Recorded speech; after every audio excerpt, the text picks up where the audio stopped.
Hello, this is Melissa Cole, and you're listening to an Oshawa Museum podcast.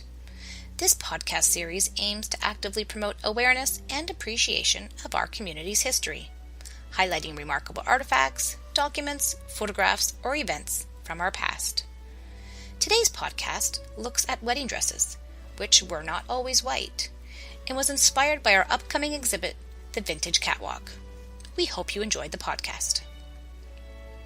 The popular tradition of a bride dressing in white finds its roots in the 19th century, but did not really take hold until its last decades.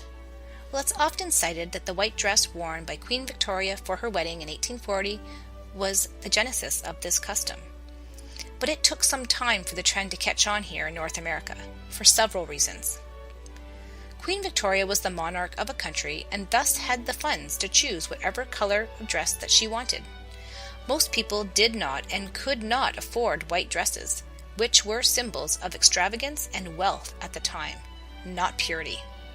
In fact, the idea of white wedding dresses symbolizing the purity or virginity of a bride didn't really exist until the mid-1900s. White dresses were an excellent way to show off a bride's or their intended husband's wealth and prestige because they cost a great deal to manufacture in a world without the ability to mass-produce textiles. In addition, anyone who could afford to buy a white dress, which would quickly become soiled and stained, remember, modern bleaching and cleaning techniques didn't exist. They either had to be wealthy or destined for poverty.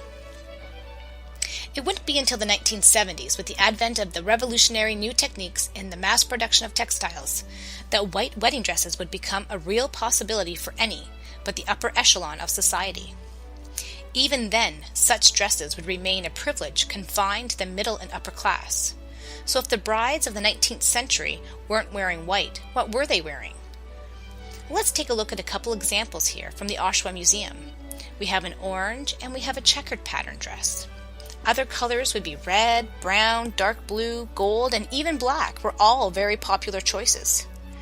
Many brides didn't have the luxury of being able to purchase a dress to wear simply for a single occasion. Remember, textiles were expensive back then because they couldn't be mass-produced. And so most brides would simply wear their Sunday best for their big day. Later, as white fabric became more affordable and more popular towards the end of the century, many brides would scrape together just enough money to purchase the white dress that they had dreamed of, and would then dye the dress a darker color to hide stains and make it more practical for re-wearing. This has been an Oshawa Museum podcast. Thank you for listening. If you enjoyed this video, be sure to check out our other historical video podcasts and subscribe to our channel.